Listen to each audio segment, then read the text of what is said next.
നമസ്കാരം. നോക്കാം ആദ്യം പ്രധാന വാർത്തകൾ. തദ്ദേശ സ്ഥാപനങ്ങളിൽ വാർഡ് വിഭജനത്തിന് സർക്കാർ ഓർഡിനൻസ് പുറത്തിറക്കാൻ മന്ത്രിസഭാ തീരുമാനം. എല്ലാ തദ്ദേശ സ്ഥാപനങ്ങളിലും ഒരു വാർഡ് കൂടും. വാർഡ് വിഭജനത്തിനായി കമ്മീഷൻ രൂപീകരിക്കാനും തീരുമാനം. സംസ്ഥാനത്ത് കനത്ത മഴ. പത്തനംതിട്ട, ആലപ്പുഴ, കോട്ടയം, ഇടുക്കി ജില്ലകളിൽ റെഡ് അലേർട്ട്. തിരുവനന്തപുരം അടക്കം 3 ജില്ലകളിൽ ഓറഞ്ച് അലേർട്ട്. കോഴിക്കോട് മഴയ്ക്കിടെ ഷോക്കേറ്റ് 18-കാരന് ദാരുണാന്ത്യം. രാജ്യാന്തര അവയവക്കടത്ത് കേസിൽ കൂടുതൽ വിവരങ്ങൾ പുറത്ത്. പ്രതി 20-ലധികം പേരെ ഇറാനിൽ എത്തിച്ചു. ഇരയാക്കപ്പെട്ടവർക്ക് നൽകിയിരുന്നത് 10 ലക്ഷം രൂപ. അന്വേഷണം കൂടുതൽ പേരിലേക്ക്.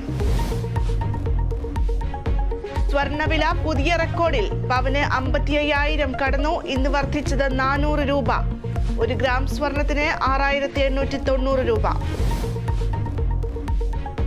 ലോക്സഭയിലേക്കുള്ള 5ാം ഘട്ട വോട്ടെടുപ്പ് പുരോഗമിക്കുന്നു. റായ്ബറേലിയിലും അമേഠിയിലും ഉൾപ്പെടെ 49 മണ്ഡലങ്ങൾ വിധിയെഴുതുന്നു.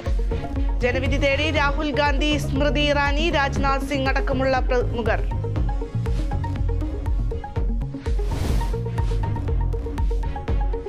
ഇറാൻ പ്രസിഡന്റ് ഇബ്രാഹിം റൈസി കൊല്ലപ്പെട്ടു. പ്രസിഡന്റും വിദേശകാര്യമന്ത്രിയും മരിച്ചെന്ന് ഇറാന്റെ സ്ഥിരീകരണം. അപകടത്തിൽ ഹെലികോപ്റ്റർ പൂർണ്ണമായും കത്തി.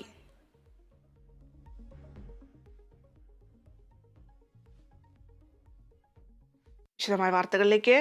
തദ്ദേശ സ്ഥാപനങ്ങളിൽ വാർഡ് വിഭജനത്തിന് സർക്കാർ ഓർഡിനൻസ് പുറത്തിറക്കാൻ മന്ത്രിസഭാ യോഗത്തിൽ തീരുമാനം. എല്ലാ തദ്ദേശ സ്ഥാപനങ്ങളിലും ഒരു വാർഡ്